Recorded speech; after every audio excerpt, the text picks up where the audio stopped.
Salam sejahtera dan selamat pagi. Anda bersama saya Hafizi Rosli dalam PRN 6 Negeri Memilih. Pertandingan demokrasi di 6 negeri iaitu Kelantan, Terengganu, Kedah, Pulau Pinang, Negeri Sembilan dan juga Selangor semakin dirasai apabila Suruhanjaya Pilihan Raya SPR menetapkan 12 Ogos sebagai hari pengundian dan tarikh penambahan calon pula ditetapkan pada 29 Julai, manakala bagi pengundian awal tarikh ditetapkan ialah pada 8 Ogos. Namun bercakap mengenai isu PRN ini, pastinya persepsi rakyat perlu diketahui. Ini memudahkan pemimpin dan juga parti politik untuk menggerakkan strategi dan banyak juga kajian dilakukan untuk menilai persepsi serta mendapatkan pendapat umum berkaitan isu ini. Dan ini termasuklah satu kajian yang dijalankan oleh Endeavour MGC yang menjalankan tinjauan pendapat pengundi Melayu di Selangor. Dan untuk kupasan dan dapatan kajian berkenaan, kita akan bersama dengan Gigi Ahmad. Silakan Gigi. Terima kasih Hafizi. Saya nak bawakan perincian berkaitan tinjauan pendapat pengundi Melayu Selangor dari Endeavour MGC ini, yang mana kalau kita lihat kajian pendapat awam ini dilakukan di Selangor melibatkan 1068 responden yang secara rawak berserata, yang mana kalau kita tengok secara keseluruhannya jumlah pengundi Melayu yang berdaftar di Selangor setakat April 2023 adalah 1.9 juta. Dan kajian ini dilakukan ke atas 1,068 responden. Soalan yang ditanyakan, pertama, adakah anda mendaftar untuk mengundi? 100% adalah pengundi berdaftar daripada 1,068 responden itu. 76% mendaftar sebelum PRU, manakala 10% mendaftar selepas PRU. Itu saya kira perincian ataupun maklumat yang perlu kita tahu berkaitan dengan 1,068 responden yang terlibat dalam tinjauan pendapat pengundi Melayu di Selangor ini. Baik, dari segi demografi responden, 50% adalah lelaki, 50% adalah perempuan. Jadi sama ratalah kan, 100% berketurunan Melayu, manakala untuk pecahan umur paling tinggi adalah usianya 21 hingga 29 tahun, 23%, 21% usianya 30 hingga 39 tahun. Maka kita boleh lihat pendapat ini kebanyakannya diwakili oleh golongan-golongan belia, manakala usia 40 hingga 49 tahun 18%, 50 hingga 59 tahun 15%, lebih daripada 60 tahun yang mengikuti ataupun menyertai tinjauan ini adalah sebanyak 17%. Manakala tahap pendidikan responden, 51% merupakan lepasan SPM, mempunyai pendidikan SPM, 26% mempunyai pendidikan STPM, Sijil, A-Level dan juga diploma, manakala 13% adalah sarjana muda. Ini merupakan saya kira info yang kita perlu tahu tentang responden yang menyertai tinjauan pendapat pengundi Melayu di Selangor. Apa soalan-soalan yang ditanyakan dalam pendapat ini, dalam tinjauan ini? Tapi dalam masa yang sama juga perlu kita tahu mengenai pendapatan isi rumah, yang mana 45% daripada responden adalah B40, 40% adalah M40 dan kebanyakan mereka, pekerjaan mereka adalah daripada golongan ataupun SME, daripada peniaga-peniaga SME, dan juga 10% bekerja sendiri, 14% perniagaan sendiri, ada juga suri rumah, tidak bekerja 12% dan lain-lain pekerjaan adalah 1%. Dan apa yang ditanyakan dalam tinjauan ini adalah penilaian terhadap kerajaan persekutuan yang kita perlu lihat. Ini merupakan saya kira satu soalan yang penting juga. Lebih-lebih lagi nak menjelang kepada PRN di Selangor ini, soalannya adalah puas hati atau tidak dengan prestasi keseluruhan Anwar Ibrahim sebagai Perdana Menteri setakat ini. Dan kita dapati daripada tinjauan ini, 69% mengatakan ya, 30% mengatakan tidak, manakala 1% tidak pasti. Manakala soalan kedua, adakah anda berpuas hati atau tidak dengan prestasi keseluruhan kerajaan perpaduan? 68% mengatakan ya. Tidak, 31% mengatakan tidak, manakala 1% tidak pasti. Itu penilaian terhadap kerajaan persekutuan. Dalam tinjauan ini juga diadakan penilaian terhadap kerajaan negeri, yang mana soalan juga dianjurkan, iaitu adakah anda berpuas hati atau tidak dengan prestasi keseluruhan kerajaan negeri Selangor yang diterajui oleh PH. 68% mengatakan ya, 31% mengatakan tidak, manakala 1% tidak pasti. Dan soalan kedua berkaitan dengan kerajaan negeri adalah adakah anda berpuas hati atau tidak dengan prestasi keseluruhan pemimpin PHPKR iaitu Amiruddin Syari sebagai Menteri Besar. 71% agak tinggi yang mengatakan ya, 28% tidak dan 1% tidak pasti. Itu penilaian terhadap kerajaan negeri. Dan kita kajian pendapat ini juga ada mengambil kira pandangan dan juga pilihan politik pendapat rakyat Melayu di Selangor terhadap kerajaan persekutuan dan juga negeri, yang mana soalan yang ditanyakan adakah setuju atau tidak dengan keputusan PH dan BN bergabung membentuk kerajaan persekutuan pada PRU lepas. 69% mengatakan ya, 30% tidak, manakala 1% tidak pasti. Turut ditanyakan berkaitan dengan siapakah yang paling sesuai untuk menjadi Perdana Menteri Malaysia sekarang. 50% memilih Datuk Seri Anwar Ibrahim dan kita boleh lihat pencabarnya Muhyiddin Yassin dipilih sebanyak 16% daripada responden. Itu antara saya kira beberapa juga sosok-sosok yang dipilih oleh responden untuk menjadi Perdana Menteri, termasuk Khairi Jamaluddin yang mewakili 6% daripada responden dalam kajian pendapat ini. Baik, dalam masa yang sama juga kita nak lihat seterusnya. Okey, sekejap. Kalau kita boleh pergi ke slide yang seterusnya. Okey, ini antara lainlah kalau kita boleh lihat yang dikatakan dalam pendapat ini. Isu awam turut ditanyakan dalam tinjauan pendapat pengundi Melayu Selangor. Adakah anda berasa hak anda di Malaysia sedang digugat oleh orang lain? Ini merupakan saya kira satu soalan yang kritikal juga. 63% menjawab ya, 35% menjawab tidak, manakala 2% tidak pasti. Kita akan rungkai mengenai soalan ini sebentar lagi bersama dengan pengarah kajian sendiri. Dan soalan kedua berkaitan dengan isu awam, adakah anda mengetahui sebarang dasar atau inisiatif kerajaan untuk membendung inflasi atau kurangkan kos sara hidup? 87% menjawab tidak. Hanya 13% menjawab ya. Ini merupakan, adakah kita perlu bimbang mengenai peratusan ini, Hafizi? Sebentar lagi kita akan rungkaikan berkenaan dengan perkara ini. Dan juga tinjauan pendapat ini juga melontarkan persoalan berkaitan dengan inflasi. Adakah anda risau tentang kesan inflasi ke atas kewangan peribadi anda? 49% menjawab risau, 40% kurang risau dan 11% tidak risau. Masih ada lagi juga yang tidak risau. Itu antara uniknya ataupun menariknya mengenai tinjauan pendapat pengundi Melayu Selangor yang diadakan oleh Endeavour MGC ini. Tapi apapun, untuk anda lebih jelas lagi, ini grafik yang kami sediakan tentang tinjauan pendapat pengundi Melayu Selangor, tinjauan pendapat yang dilakukan oleh Endeavour MGC.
Baik, itu dari tadi penjelasan daripada Gigi Ahmad sebentar tadi melihat kepada dapatan, analisis dan juga tinjauan pendapat pengundi Melayu di Selangor. Dan pastinya untuk menjelaskan lebih lanjut mengenai signifikannya dapatan ini dan juga tinjauan ini, kita nak bersama dengan siapa sebenarnya, Gigi? Kita bersama dengan tetamu di studio, Encik Silen Rajendran, Pengarah Penyelidikan dan Analisis Endeavour MGC. Selamat datang, terima kasih kerana sudi bersama kami pada pagi ini. Terima kasih, Gigi. Kita melihat tadi apa yang saya bentangkan tadi kan, mungkin dalam masa yang sama juga ramai yang tertanya-tanya mengapa memilih pengundi Melayu Selangor. Ya, terima kasih, Gigi, dan terima kasih, Hafizi, di atas kesempatan ini. Soalan yang bagus, kenapa kaum Melayu di Selangor? Jadi ini adalah satu siri kajian pendapat umum yang sedang kami jalankan bersempena dengan PRN 6 Pilihan Raya Negeri yang akan bakal menjelang ni. Dan kita mula dengan negeri Selangor, ya, kerana negeri ini seperti yang dilaporkan dalam sinar harian pagi tadi, ya, mengikut hasil dapatan kajian kami, medan perang yang sangat sengit ya, dalam musim pilihan raya ni. Dan sejak selepas pilihan raya umum yang lepas, pelbagai teori yang mengatakan bahawa undi kaum Melayu ini telah berpecah kepada pelbagai kelompok, ya, dan kemudian baru-baru ini juga ada yang dikatakan arus perubahan sedang mula bertiup di negeri Selangor. Ya. Jadi pengundi Melayu yang merupakan 53% daripada pengundi keseluruhan negeri Selangor adalah satu angka yang sangat besar. Jadi sokongan mereka mampu menentukan siapa pemenang, siapa yang akan bakal menerajui kerajaan negeri Selangor pada selepas pilihan raya negeri nanti. Jadi itu adalah sebab kenapa kami dalam kajian pendapatan yang kali ini fokus diberi kepada pengundi kaum Melayu untuk tengok di mana mereka, di mana haluan mereka. Ya, mungkin dapat diperjelaskan berdasarkan kepada tinjauan pendapat umum dan juga tinjauan pendapat pengundi Melayu di Selangor ini, dari sudut bagaimana proses tinjauan ini dibuat, pertama respondennya dan juga berapa lama masa yang diambil dan di kawasan-kawasan mana sebenarnya kajian ini dijalankan. Okey. Kajian ini dijalankan pada minggu pertama bulan Jun dalam masa seminggu, 7 hari, melibatkan interview secara face to face, bersemuka, dan dijalankan di kesemua 56 dun di Selangor mengikut strata di mana pecahan ataupun bilangan responden mengikut setiap dun adalah berasaskan kepada peratusan pengundi Melayu di negeri Selangor. Jadi itu adalah kaedah yang kami gunakan. Ya, persampulan rawak secara persampling rawak berserata supaya sampel ini adalah representatif of the voting population, dan jadi juga mengelakkan sampel yang bias lah. Dan juga menarik sekali soalan-soalan yang ditanyakan, iaitu puas hati atau tidak puas hati. Kita boleh lihat penilaian terhadap kerajaan keseluruhan, kerajaan persekutuan itu 69% puas hati dengan Perdana Menteri Datuk Seri Anwar Ibrahim, manakala 68% juga berpuas hati dengan prestasi keseluruhan kerajaan perpaduan. Endeavour MGC sendiri yang turun padang melihat sendiri pada responden-responden ini, sebenarnya bagaimana kalau kita lihat kepentingan soalan ini ditanyakan dalam pendapat ini? Okey, jadi soalan yang tentang tahap kepuashatian terhadap kerajaan persekutuan ini adalah satu soalan yang setiap kali kami ada tinjauan pendapat kami tanya. Sebab sebab pandangan rakyat, pendapat rakyat ini boleh berubah ya, pada setiap masa. Jadi tujuan kami tanya soalan ini untuk supaya tahu sama ada dari segi pandangan rakyat apa mereka rasa tentang kerajaan ini. Ya, jadi yang menariknya, angka 69% dan angka 68% ini adalah agak tinggi. Ya, bagi kerajaan perpaduan ni. Ya, dah hampir setahun, dah 7 bulan lebih. Jadi agak tinggi. Kalau dibandingkan dengan data sebelum ini, iaitu bulan April, di mana kami menjalankan kajian pendapat semua kaum semenanjung Malaysia dan kaum Melayu semenanjung Malaysia saja. Ya, pada ketika itu semua kaum agak tinggi juga, dalam 60% lebih. Cuma bila sampai kepada kaum Melayu secara keseluruhan di semenanjung, dia angkanya di bawah 60. di dalam agak 54-55% begitu. Ya. Tapi kita lihat di Selangor ni, kaum Melayu di Selangor lebih cenderung ataupun berpuas hati dengan prestasi yang amat berhormat Perdana Menteri serta kerajaan perpaduan yang beliau pimpin tu. Ya, kalau kita lihat, kalau setiap kali ada pilihan raya terbagi pada dua, Parlimen ada dan juga DUN. Mungkin di peringkat persekutuan ramai rakyat berpuas hati mungkin disebabkan oleh sosok Anwar Ibrahim itu sendiri sebagai Perdana Menteri. Namun di peringkat negeri, bagaimana kita nak memahami persepsi masyarakat terhadap parti-parti yang pada ketika ini kita tahu parti kerajaan di negeri Selangor adalah Pakatan Harapan, Pembangkang adalah kita tahu juga adalah Perikatan Nasional dan sebagainya. Bagaimana kita nak mengetahui adakah selari pendapat mereka di peringkat persekutuan dan juga di peringkat negeri itu sendiri? Okay. Ya, jadi untuk menjawab soalan itu, pertama kali kita kena lihat apa yang berlaku sekarang ini sebagai satu fenomena politik. Kenapa saya kata fenomena politik? Sebab tidak pernah dalam sejarah kita di mana di negeri Selangor lah, di mana kita ada dua pilihan raya. Selalunya bila kita undi Sekali dua kotak. Dua kotak. Sekali dua kotak. Ramai sedar, ada juga yang tak sedar kenapa mereka ada dua kertas, kenapa dia masuk color lain dalam peti lain. Tapi kali ini kita tengok sebab benda ni hanya berlaku di Sarawak dulu, di mana pilihan raya umum dan pilihan raya negeri adalah pada masing-masing. Jadi sejak kebelakangan ini kita ada fenomena di mana ada dua pilihan raya di setiap negeri. Jadi ini pertama untuk negeri Selangor. Dan dalam pelbagai diskusi dan perbincangan dan kaji selidik kita, bukan saja survey tapi dalam fokus group dan sebagainya, bila kita tanya tentang kecenderungan mereka untuk mengundi ini, rakyat Selangor, terutamanya rakyat Selangor lah, dia ada macam pilihan. Saya, persekutuan saya bagi satu parti, negeri saya bagi parti lain.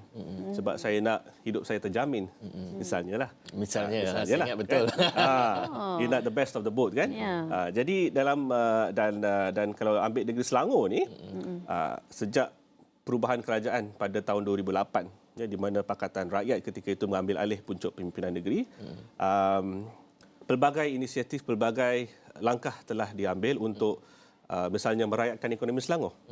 Ya, jadi kita nampak, saya rasa ramai ingat lagi air percuma, ya, semua yang perkataan percuma yang sering kali tanya orang Selangor, kita dapat ini percuma. Hairat kematian pun ada. Kan? Ada bas Selangor free semuanya. Jadi mereka nampak yang ada perubahan dan jadi bila 2013, 2018 kita nampak sokongan kepada pakatan kekal. Jika tidak menambah, dia kekal. Ya? Jadi untuk kes Selangor ni unik lah. Ya? Walaupun sekarang mereka kerajaan di peringkat persekutuan dah tukar kepada gabungan, ya, tapi di Selangor mereka masih steady. Steady, kita nampak tadi yang Gigi share details tadi, masih steady, ya, di Selangor ni. Sokongan kepada Pakatan Harapan. Baik, kita nak sentuh mengenai isu awam yang turut ditanyakan dalam tinjauan pendapat ini, tapi kita perlu berhenti rehat seketika, kembali selepas ini.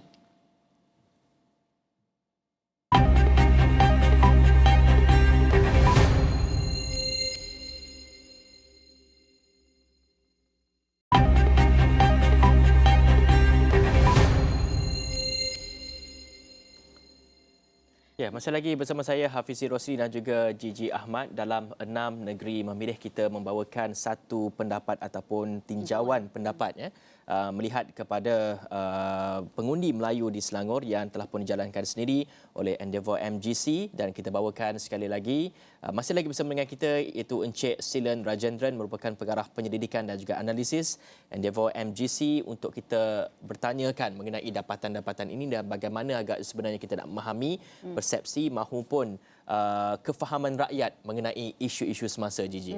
Tapi dalam masa yang sama, kalau kita tengok dalam tinjauan pendapat ini, Cik Silen, menarik sekali isu ataupun pertanyaan berkaitan isu awam ini diunjurkan kepada 1068 responden yang terlibat.